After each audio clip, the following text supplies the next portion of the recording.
Olá, seja muito bem-vindo ao Circulação em Dia, o podcast que traz para você tudo sobre o universo da cirurgia vascular. E quem nos conduz nessa longa trajetória aqui hoje é o nosso Dr. Fábio Rocha, médico angiologista, especialista em cirurgia vascular. Muito obrigada pela presença. Olá, Paula. Agradecemos a oportunidade e vamos aqui tentar esclarecer e falar sobre esse assunto importante para a área da saúde, que é a especialidade de cirurgia vascular e angiologia, as suas doenças, as suas implicações e também sobre um pouquinho de prevenção, aquilo que pode trazer para todos uma melhora da qualidade de vida. Perfeito. Queria que você trouxesse um pouco para a gente a sua história, a sua escolha pela medicina, a sua escolha pela cirurgia vascular. Foi um caminho natural para você, Fábio? Paula, assim, fui criado num meio médico, né? Meus pais, tanto meu pai quanto a minha mãe eram médicos. Então eu cresci praticamente ouvindo as histórias nas refeições, na hora do jantar, os casos médicos. E com isso, a gente vai ouvindo, se interessando e, naturalmente, eu fiz a escolha pela medicina.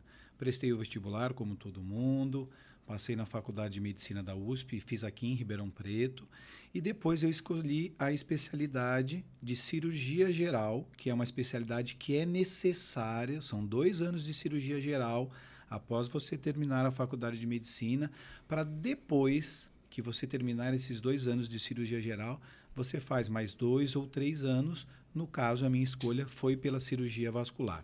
O nome da especialidade, na verdade, é angiologia e cirurgia vascular. E nessa sua trajetória, né, desde a sua escolha pela medicina até hoje, né, já são aí mais de 15 anos atuando nessa área da cirurgia vascular, né, da angiologia.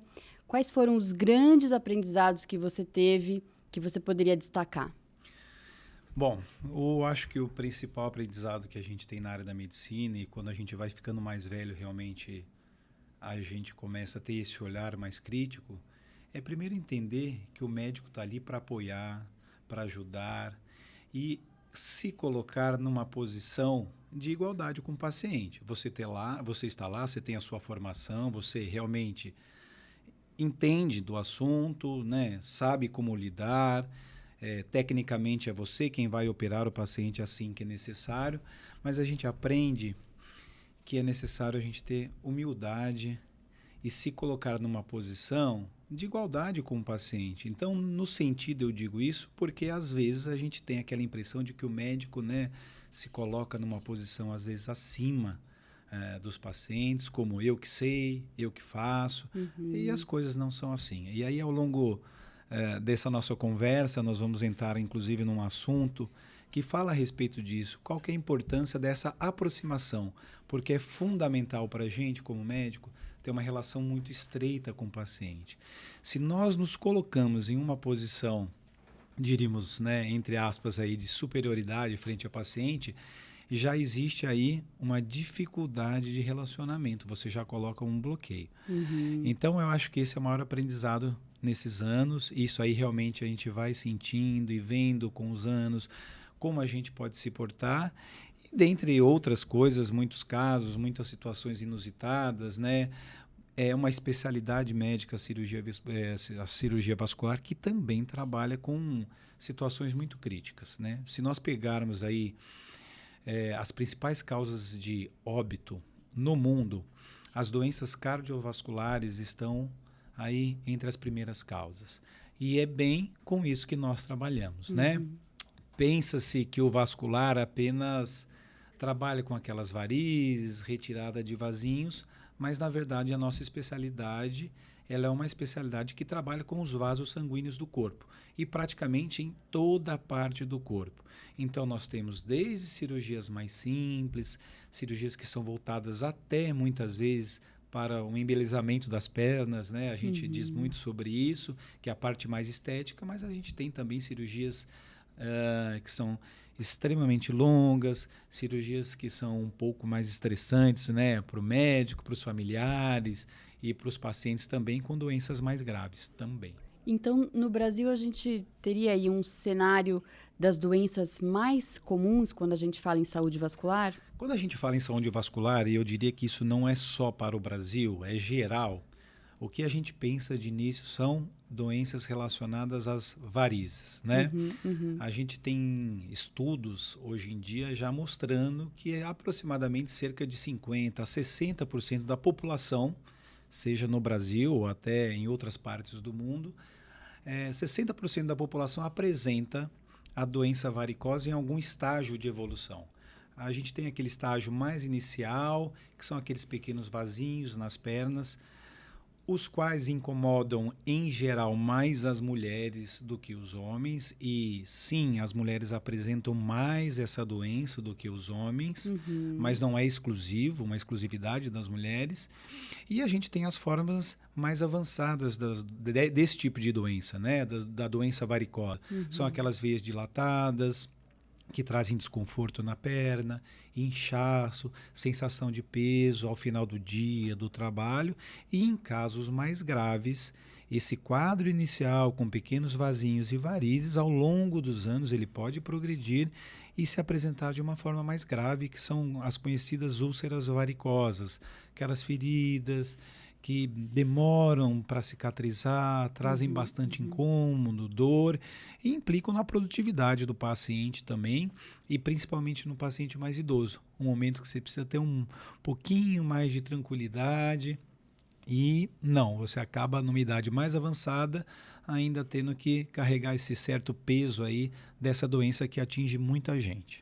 Então, por exemplo, quando a pessoa identifica que ela tem vasinhos, varizes e tal, como ela faz para saber que está na hora de procurar um especialista, por exemplo? O surgimento dos vasinhos, em algumas vezes, ele está relacionado mais à manifestação estética. O paciente se incomoda, ou a paciente se incomoda com a presença daqueles vasinhos. Porque eu ponho uma saia, porque eu ponho um vestido um pouquinho mais curto, porque nós moramos num país tropical. Então a exposição do corpo é um pouco maior que, obviamente, num país onde a gente tem uma temperatura aí mais baixa, né? Nós estamos no Brasil. Muitas praias, muito calor. Então, às vezes as mulheres, né, principalmente como a gente disse, se incomodam um pouco mais com isso. Mas assim, surgindo os vasinhos, isso já é um momento para você pelo menos procurar uma avaliação vascular. Às vezes esses vasinhos podem não te incomodar tanto esteticamente por serem poucos, ou mesmo porque a pessoa não se incomoda. Mas muitas vezes eles já são o prenúncio de uma doença que a gente chama de insuficiência venosa. É uma doença que está relacionada à circulação e, às vezes, o início dela se dá com a formação dos vasinhos. Então, surgiram pequenos vasinhos ou mesmo já pequenas veiazinhas mais salientes, que são o que nós chamamos de, mais popularmente, de microvarizes, já é hora de procurar o vascular.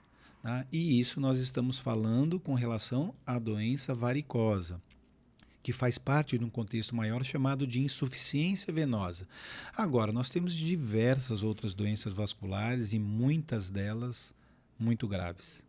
Então, é justamente aí que eu queria chegar com você, né? Porque às vezes a pessoa convive ali muito tempo com aquelas veias, com aqueles vasinhos, e ela não identifica, né, que aquilo pode levar a uma condição mais grave, né? Então, assim, primeiro eu queria que você me dissesse assim, se tem uma idade onde isso pode ser mais recorrente ou se é uma questão talvez genética, talvez de um incidente, algo que leve à formação desses vasinhos e justamente assim, qual seria a gravidade quando esse vai ser o caminho lá na frente? O que pode levar se a pessoa não se tratar, se a pessoa não procurar um médico, por exemplo? Perfeito, Paulo. Então vamos lá. É importante entender que realmente a doença varicosa, as varizes, elas são mais comuns no sexo feminino. Ponto. Isso é evidente. Por uma série de motivos. Dentre destes motivos, nós temos gestações múltiplas, ou seja, às vezes o paciente tem 2, 3 filhos, 4 filhos, cada gestação é como se fosse um pouquinho a mais que ali que prejudica a mulher neste sentido da formação dos vasinhos, das varizes e até a sua evolução. O que acontece durante a gestação? Algumas transformações no corpo da mulher, né? Você tem algumas alterações com relação ao volume de sangue, aumenta o volume de sangue. Você tem algumas transformações hormonais que facilitam o surgimento desses vasinhos e varizes. E você também tem o desenvolvimento de uma criança dentro de você.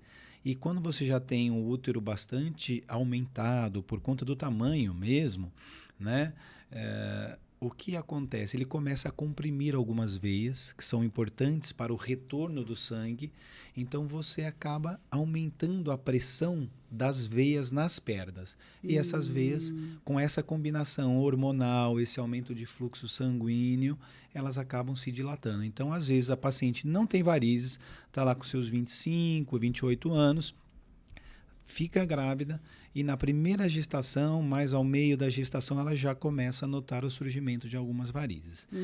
Mas o fator mais importante é a herança familiar, é genética. Se a mãe tem varizes, se o pai tem varizes, um ou outro, ou os dois, em geral, os filhos vão apresentar também a doença varicosa.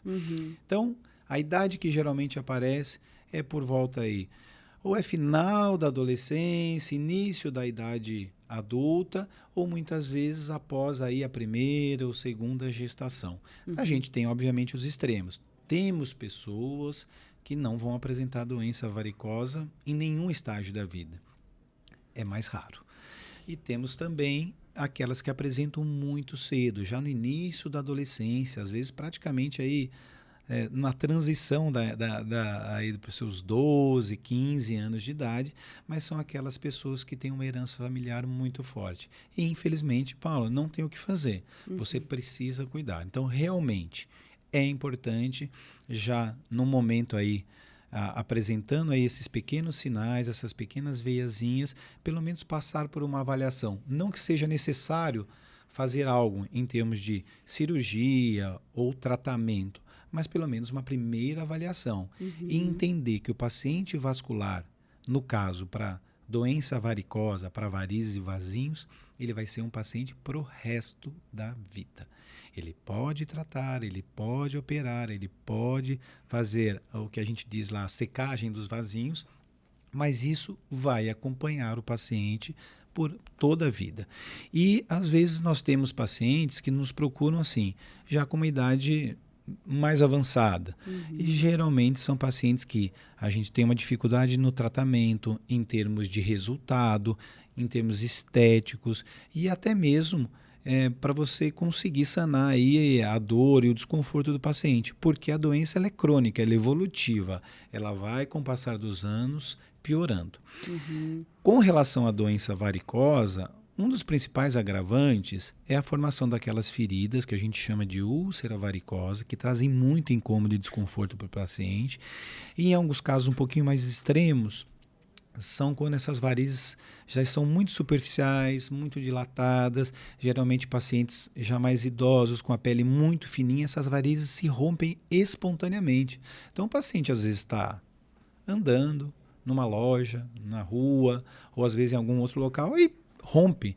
É um sangramento, um desconforto. Tá?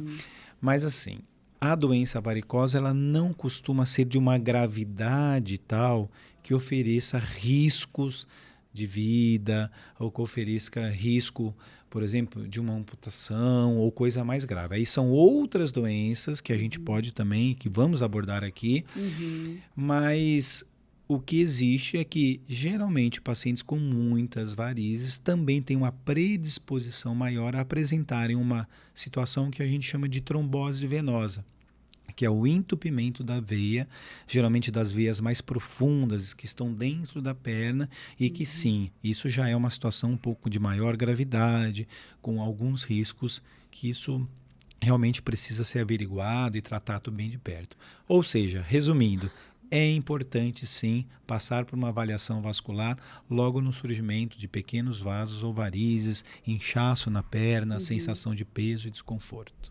E tem alguma coisa, quando você identifica, né, que a pessoa tem aí alguma questão, tem hábitos que ela pode adotar ou deixar de praticar para que essa situação fique mais controlada, para que ela evite tanto a formação, né, dessas varizes? Sim, não há dúvida com relação a isso, né? Isso já é bem estabelecido.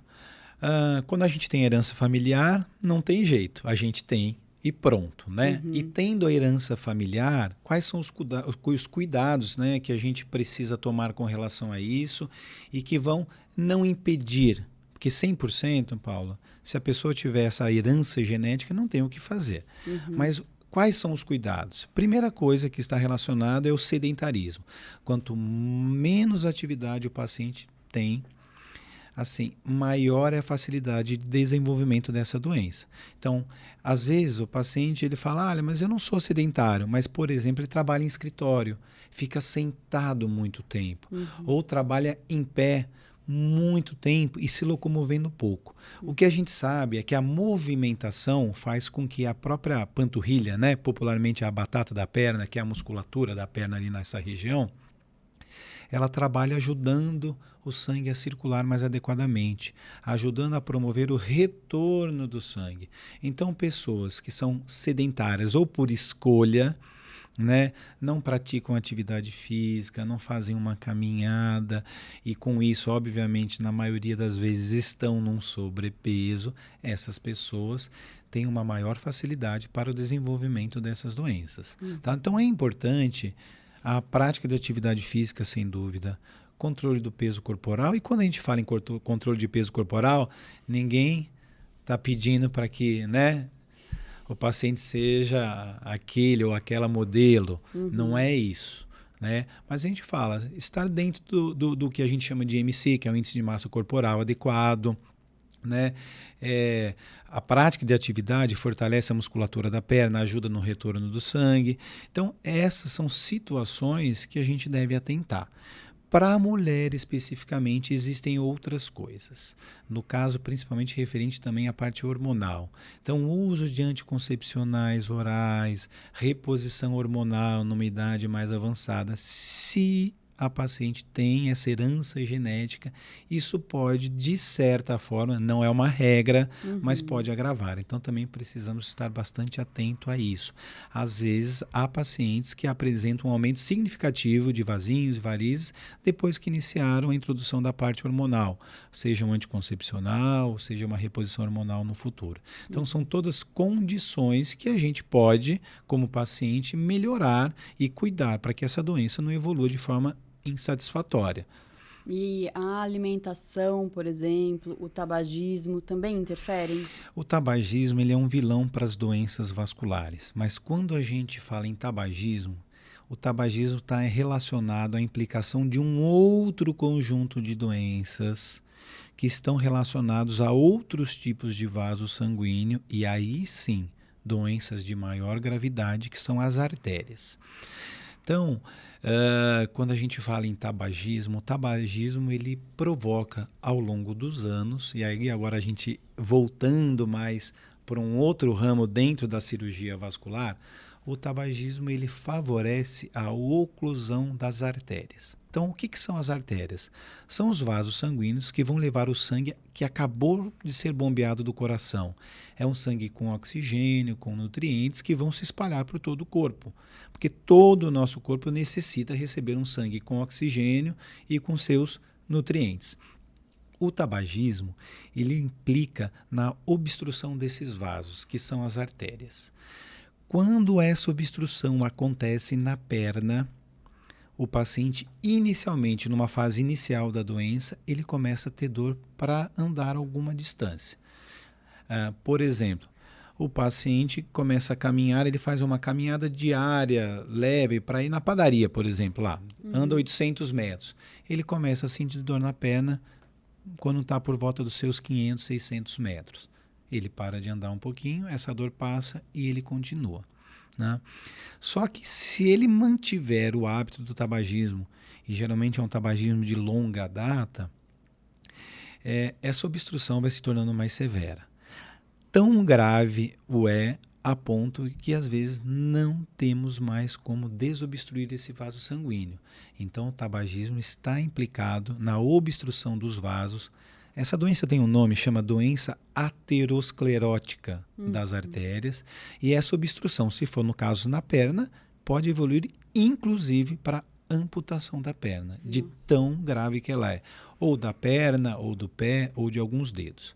Essa doença também, que é a doença aterosclerótica, né, que provoca entupimento dos vasos, ela pode acontecer nas artérias coronárias do coração. O paciente tem um infarto. Ela pode acontecer nas artérias carótidas do pescoço. E aí essa obstrução ela pode se desfazer, ir para o cérebro, por exemplo. O paciente tem o que a gente chama de AVC isquêmico, né? É um acidente vascular cerebral isquêmico. Pequenos fragmentos dessa obstrução acabam ocluindo pequenos vasinhos no cérebro e o paciente pode ter um déficit aí motor importante, ou seja, aquela dificuldade de movimentação do braço, da perna, de fala, e dependendo do grau e da extensão desse AVC, isso pode ser muito grave para a vida do paciente. Então, sim, o tabagismo está muito relacionado às doenças vasculares. E aí eu também perguntei sobre a alimentação, né? Se isso também interferiria nessa questão vascular, tanto para quem já tem alguma condição genética, quanto para quem simplesmente não está atento a essa questão. Sim, a relação não é tão direta no sentido, esse alimento pode provocar. Não, a questão está em quem tem uma alimentação que não seja adequada, né, diríamos saudável, esse paciente em geral vai ter aumento também dos seus índices, né, de colesterol. E um outro fator que corrobora para a obstrução dos vasos arteriais, assim como o tabagismo, é o aumento do colesterol. Então, ou seja, o sedentarismo, uma alimentação inadequada, ela, por tabela, diríamos assim, vai provocar também o aumento desses índices. E com isso, propiciar também a obstrução dos vasos sanguíneos. E falando ainda da alimentação, a gente tem um outro fator, que é diabetes. Então, o paciente que tem colesterol elevado, diabetes descompensado, tabagismo, uma carga genética também, são pacientes que vão apresentar algum grau desse tipo de doença, que é a doença obstrutiva dos vasos sanguíneos, das artérias.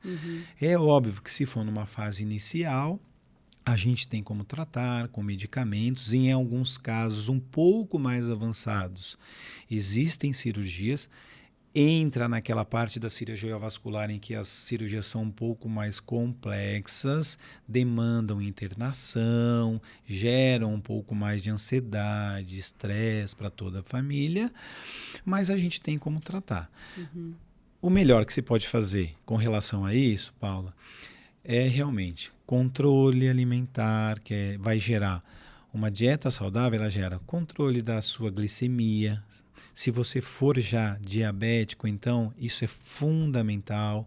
Melhora nos índices que a gente chama, né, dos índices de colesterol. Uma diminuição também ajuda na proteção dos seus vasos sanguíneos, né? Uma outra situação é a hipertensão. Muitas pessoas são hipertensas e tomam medicação de forma meio inadequada. Então, o conjunto dessas situações e o controle, isso vai fazer com que o paciente tenha uma melhora sim. A gente chama, né, de mudanças de hábito. Se o paciente tem sedentarismo, obesidade, fuma, não faz o tratamento adequado da hipertensão, não controla a sua glicemia, esse paciente ele precisa tomar um choque de realidade. Porque a situação é, sou jovem, eu estou na minha faixa dos meus 60 anos, não estou sentindo nada. O problema é que quando você chega aí com essas alterações, com essas doenças, a sua saúde vai cobrar isso de você de alguma forma. E dentro da nossa especialidade de cirurgia vascular, a cobrança ela pode ser muito séria. Séria a ponto do paciente perder uma parte de um membro, o que é terrível, sério a ponto do paciente ter um AVC, um derrame, ficar com uma deficiência grave e importante. E em casos mais graves, infelizmente, a gente não tem muito o que fazer e o paciente pode evoluir até óbito. Nossa, realmente assim, tem que ter muita atenção e como você disse lá no começo, né? Ao primeiro sinal de alteração, né? Procurar realmente um angiologista, um cirurgião vascular para verificar, né, a gravidade da situação, o que ainda pode ser feito, porque muitas vezes a pessoa já está num estágio onde é difícil retroceder, né? Exato, e não tem dúvida. Na saúde em geral, não é na área de cirurgia vascular, a prevenção é o melhor remédio, não tenha dúvida. E aí você mencionou essa questão da mudança de hábito, né? Então, assim, a gente também estava falando lá no comecinho desse olhar mais humanizado para o seu paciente, né?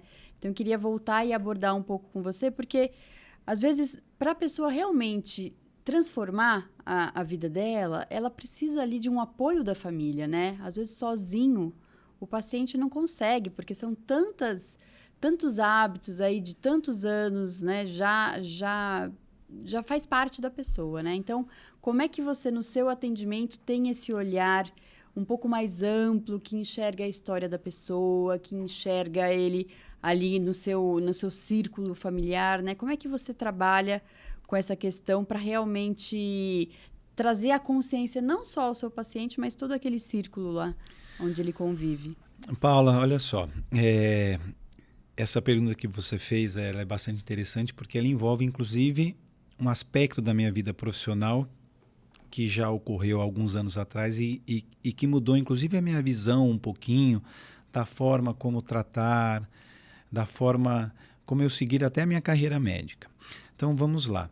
Isso é fundamental. Só que o paciente, para ele seguir esses cuidados que às vezes o médico passa para o paciente, a relação entre o médico e o paciente deve ser muito afinada. Não adianta você chegar no meu consultório, você fala rapidamente, correndo da sua vida, daquilo que você faz, e eu chego e falo, Paula, olha, você está errada. Você tem que parar de fumar, você tem que melhorar a sua alimentação, você tem que fazer atividade física, toma aqui um remédio, tchau. Então, a gente vê que, às vezes, esse tipo de atendimento, esse tipo de relação entre o médico e o paciente, ela acaba não surtindo muito efeito. E quando a gente pensa em cuidado, a palavra abrange muito mais que simplesmente, tecnicamente, você fazer uma receita, ou mesmo a gente, como cirurgião, simplesmente vai lá e faz uma cirurgia e tudo bem. Não é isso. Eu tenho uma história interessante até para contar sobre uma situação. Na década de 80, na Piazza di Spagna, em Roma, uma rede de fast food queria colocar bem naquele local uma loja de fast food. E um grupo ali formado e dirigido por um romano ali, o Carlos Petrini, esse é o nome do cidadão, junto com um grupo de pessoas, protestou contra isso, porque a alimentação ela é importante que ela seja feita com calma. Isso tem muito significado, né, para os italianos e, no caso, para esse grupo em si. E houve uma briga com relação a isso, a essa situação de instalar essa rede de fast food nesse local. E daí surgiu um movimento chamado Slow Food. O Slow Food é um movimento que visa você ter tempo para você se alimentar. E não é tempo no sentido só de 1, 2 horas, mas é no preparo da alimentação, na colheita daquele alimento, na produção daquele alimento e também de você parar, poder respirar, poder não precisar sair correndo, aquela correria, ter esse tempo para você. Isso foi na década de 80.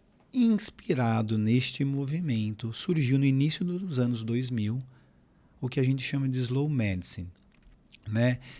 Traduzido aqui para o nosso português, ficou como medicina sem pressa. Uhum.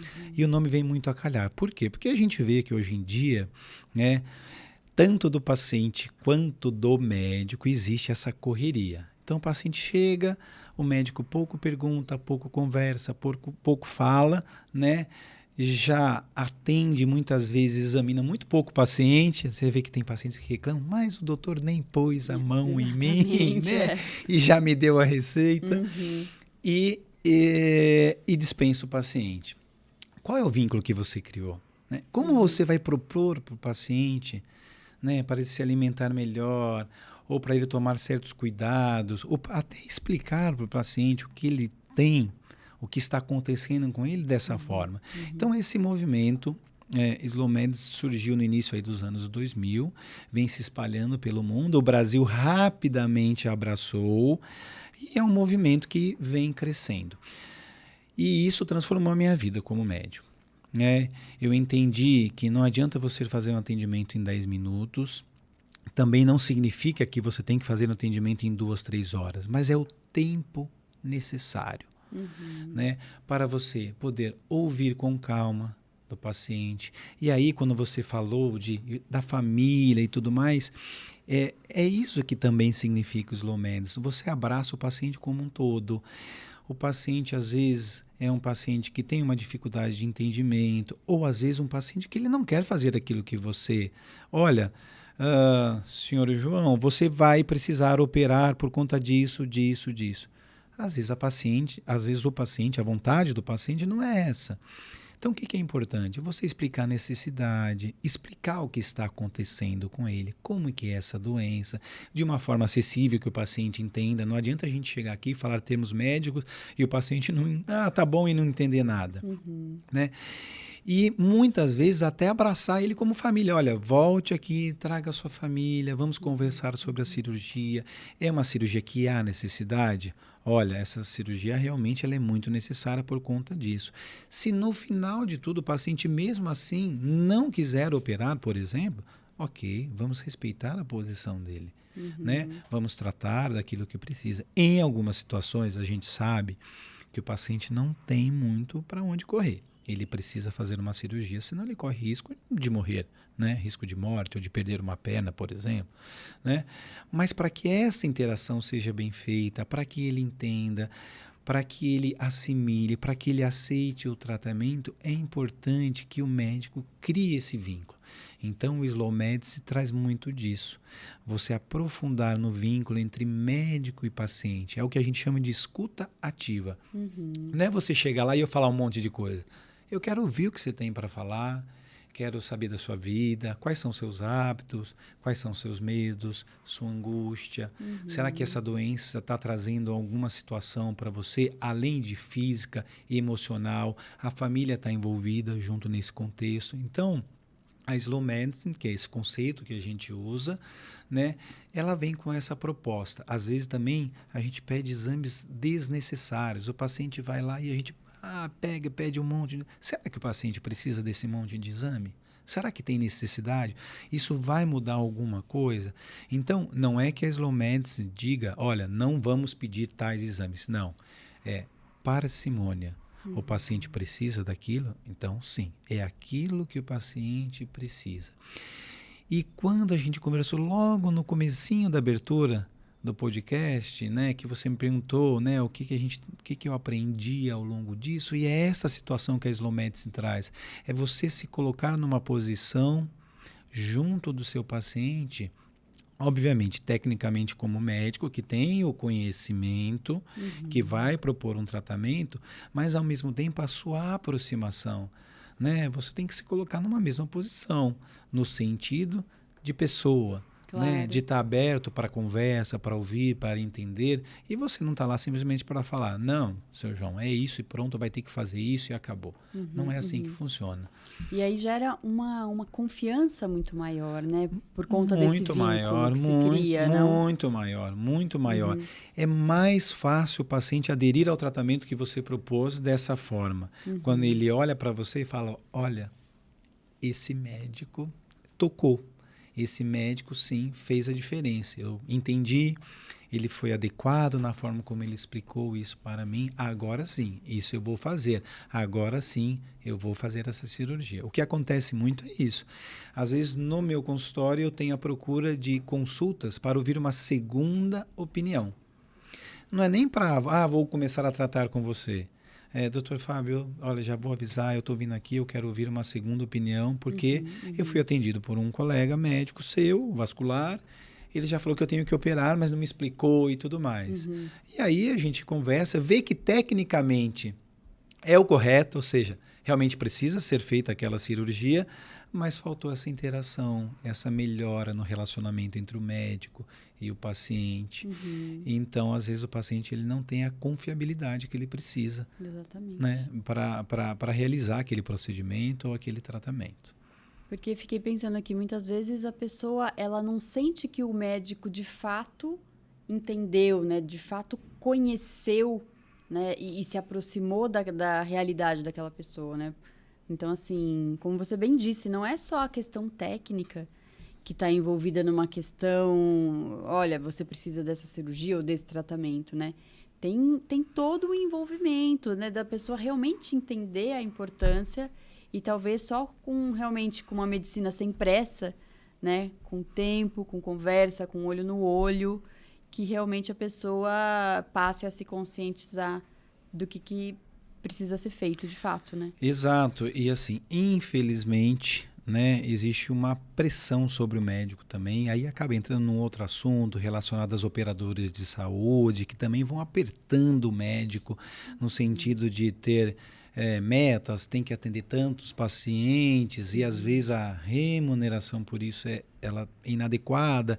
Então o médico acaba fazendo volume, né? Então atende, ao invés de, para você ter uma ideia, num meio período eu atendo 6 pacientes, às vezes 7, às vezes realmente tem um retorno, é uma receita, é algo mais simples, mas eu não consigo aumentar o número de pacientes que eu atendo em um meio período. E a gente tem colegas que são competentes, bons médicos, mas que por essa demanda alta da operadora de saúde, né? Quando eu falo operadora de saúde, somos planos de saúde, ele tem que atender 25, 30 pacientes. Como que ele vai exercer tudo aquilo que a gente vem falando, né? Da slow meds, ou mesmo, né, ter tempo para ter uma escuta ativa e tudo mais. É bastante complicado. Embora os preceitos da slow meds não estão relacionados só a tempo, mas o tempo é importante também. Enquanto você falava, eu fiquei até imaginando, né, assim, nos consultórios particulares, né, nos consultórios que atendem planos de saúde, a gente tem essa necessidade, essa pressa, né? Na saúde pública, essa situação se agrava pelo volume de pessoas que precisam ser atendidas? Se a gente pensar nisso, especificamente, sim. Se agrava porque a gente tem uma demanda reprimida imensa. Vide agora na questão da pandemia, né? Nós tivemos aí 2 anos praticamente sem essas cirurgias que nós chamamos de cirurgias eletivas, aquelas que podem ser programadas e marcadas, as quais não há uma necessidade de urgência. E a demanda é imensa do SUS. O Brasil tem uma população gigantesca aí de mais de 200 milhões de habitantes, né? E a grande maioria depende do suporte do SUS, e eu digo porque eu trabalho no SUS também. O SUS é maravilhoso. Às vezes a gente não consegue ter esse tempo todo para o atendimento nos pacientes do SUS, mas você consegue colocar esses preceitos da sua formação dentro do seu atendimento do SUS, mesmo que seja um pouquinho mais rápido. A sua posição perante o paciente, você ouvir, geralmente são pacientes que às vezes pela condição socioeconômica são mais simples, tem uma dificuldade um pouquinho maior de entendimento, mas você sabendo falar e tendo um cuidado com o paciente, você consegue fazer um bom atendimento. Não tenha dúvida que dá para você transportar essa sua formação para aquilo que você faz no seu consultório também para o SUS. Obviamente que você precisa dar uma rebolada um pouquinho melhor com relação à questão de quantidade de pacientes que você tem para atender, para você tentar, né, suprir aquela demanda alta que tem do SUS, mas a Slow Medicine, ela te abraça no sentido de dar suporte quando você realmente entende os preceitos e aplica na sua vida médica de várias formas. E isso também vale para o SUS. Como você falou, não é só a questão do tempo, né? É justamente esse atendimento mais humanizado, né, com uma escuta ativa, né? Acho que já faria a diferença de qualquer maneira, porque realmente a gente sabe que devido ao grande volume, muitas vezes até a falta de profissionais, a dinâmica é muito diferente e acaba sendo comprometida, né? Exato. Eu lembro de uma vez, Paula, que a gente tem um projeto no SUS bem amplo, grande, que inclusive está em toda a região aqui de Ribeirão Preto e nós estamos levando até para outros estados lá do norte. Acabou o procedimento, o paciente... Eu falei, posso tirar uma foto com o senhor? O paciente olhou para mim com uma cara de assustado. Ele falou, não, mas o doutor vai tirar uma foto, quer tirar uma foto comigo? Como assim? Não conseguia entender. E eu queria tirar uma foto justamente porque era o início do projeto, eu estava achando aquilo muito bacana e tudo mais. E para mim era uma satisfação. Eu estou ali trabalhando nesse projeto porque também é por conta do paciente, né? É uma relação de duas mãos, né? O paciente tem o atendimento pelo médico, e eu tenho o meu trabalho por conta do paciente. Claro. Então, ou seja, não estou numa posição de superioridade. Então, é muito satisfatório também isso para a gente, né? Às vezes eu volto desses projetos do SUS, eu chego em casa carregando bolo, biscoito, bala, muita coisa de comida que eles fazem e entregando. Só falta voltar com uma galinha viva e um porco fazendo barulho no carro. Porque é muito bacana, muito satisfatório e é a forma de contribuição que ele tem e de carinho para com o médico. Mas volto a dizer, como que você consegue isso? Quando você tem um relacionamento médico-paciente mais próximo, mais íntimo. É muito interessante você mencionar esse afeto realmente que se cria e essa retribuição, né, que os pacientes trazem, né, ali com muita simplicidade, com muito coração, muito diferente, né, da relação que acaba se estabelecendo no meio fora do SUS, né? Então, assim, deve ser realmente muito gratificante, né? Muito... quando você falou, assim, eu entendo que é realmente assim, você tem o seu aprendizado profissional, você está ali se desenvolvendo, né? Ganhando mais experiência, mais bagagem, mas ao mesmo tempo tem uma riqueza humana, né, de afeto, de conexão, né, que eu acho que isso deveria normalmente estar muito presente na medicina e que muitas vezes a gente vê que se perde por aí razões que a gente mencionou, né? Exato, e extrapola só a vida médica, né? Você leva essas lições, esse aprendizado para a sua vida num contexto geral, de tudo aquilo que você vai aplicar no seu dia a dia. Muito legal, é muito bacana mesmo. Eu acho que assim, no próximo podcast a gente entra um pouquinho mais até na questão da sua atuação no SUS. Acho que é interessante a gente mencionar o seu projeto, o trabalho que você vem desenvolvendo aí há longos anos, que tem feito muita diferença na vida de milhares de pessoas, né? Então a gente vai conseguir entrar no nosso próximo episódio, a gente vai conseguir detalhar um pouquinho mais. E aí eu queria falar um pouquinho com relação a essa filosofia, né, para a gente encerrar aqui o podcast. Em que momento da sua trajetória que você se deu conta, assim, de que essa seria a sua postura como médico, assim, essa era uma necessidade sua? Paulo, eu acho que assim, tem muito a ver também um pouquinho com minha mãe. Minha mãe faleceu já há muitos e muitos anos, eu nem havia adentrado ainda a faculdade de medicina, mas eu já notava na minha mãe uma postura um pouco diferente como médica. E olha, esses conceitos nem existiam ainda nessa época, né? Minha mãe faleceu na década de 90 e o meu pai também sendo médico, mas havia uma diferença. Meu pai é mais aquele médico técnico, né? Muito ainda com aquela relação médico-paciente mais casca-grossa, diríamos assim, mas minha mãe já apresentava uma humanização muito grande. Eu acho que isso foi a primeira sementinha ali plantada. Depois que eu me formei e eu terminei a minha especialização em angiologia e cirurgia vascular, eu acabei ingressando numa operadora de saúde, né, e trabalhando com outras operadoras menores, mas sempre trabalhando com convênios e tudo mais.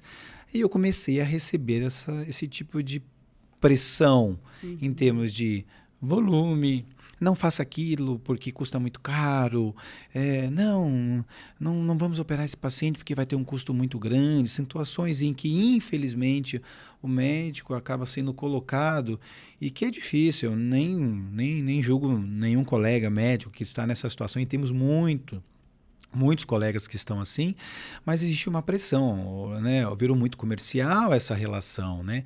E hoje em dia as grandes operadoras do país estão englobando essas operadoras de saúde, esses planos de saúde que são menores. Então a gente não tem muitas vezes por onde escapar. E aí você pergunta como que foi que isso surgiu? Em 2016, eu decidi, por conta dessa série de pressões e aquilo que, ao meu ver, era praticamente, eu diria, aí estava sendo uma carga, um peso muito grande, eu decidi encerrar o meu trabalho com as operadoras de saúde.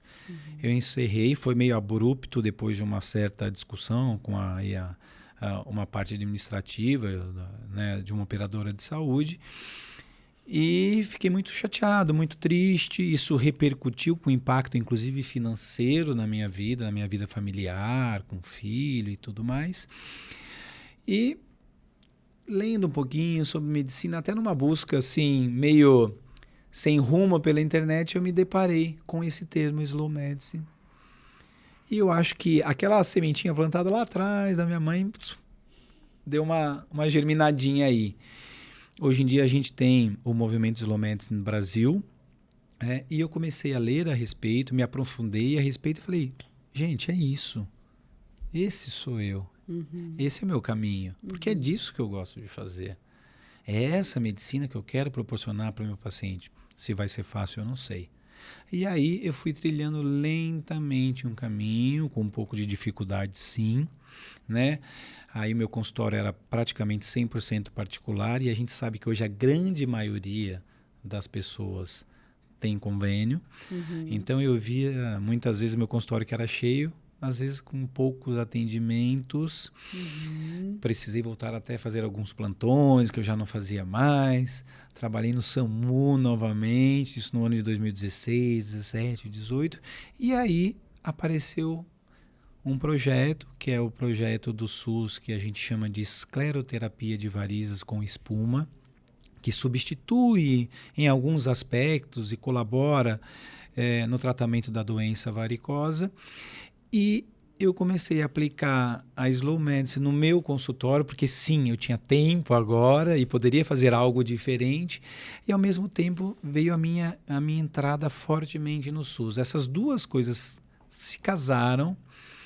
E aí, de lá para frente, tanto do ponto de vista de satisfação pessoal, satisfação como médico, me identificar com aquilo que eu fazia, apareceu, e inclusive depois o retorno até na minha vida financeira, na minha vida como profissional, e o negócio foi andando e deslanchando, e hoje eu posso falar que eu sou muito satisfeito com aquilo que eu faço, eu consigo ter o meu tempo para mim, para minhas práticas dos meus hobbies, da minha atividade física e tudo mais, e consigo aplicar aquela medicina que eu sempre sonhei em poder fazer. E não dependo, não estou vinculado mais à operadora de saúde, então não tenho que seguir nenhuma norma, né? Eu faço aquilo que realmente o paciente precisa.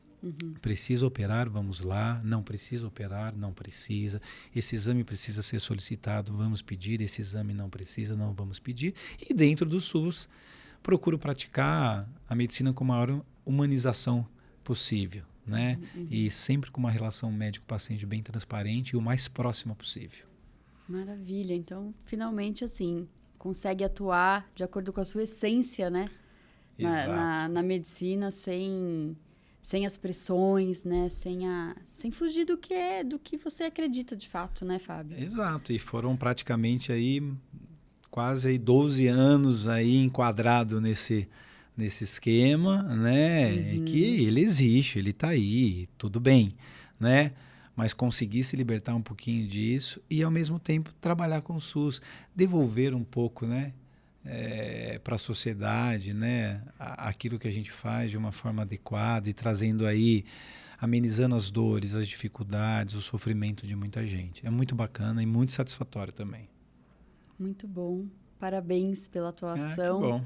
E obrigada por compartilhar o seu conhecimento com a gente aqui. Tenho certeza que quem estiver nos ouvindo agora pôde conhecer aí um universo muito rico, né, da sua profissão, da cirurgia vascular e do slow medicine, né, que eu acredito que não seja aí tão amplamente divulgado assim, né, e realmente faz todo sentido para uma atuação mais humana, para uma atuação mais próxima, né, do paciente. Que bom, é isso mesmo. Eu fico feliz também por poder, além da gente conversar aqui sobre as doenças vasculares, e nós vamos tratar em outras situações sobre esses temas, mas falar exatamente disso, a importância que tem da humanização, da relação médico-paciente, né, do que a gente chama de escutativa, né, de poder ouvir realmente o paciente, entender aquilo que o paciente sente, num âmbito assim um pouco mais amplo.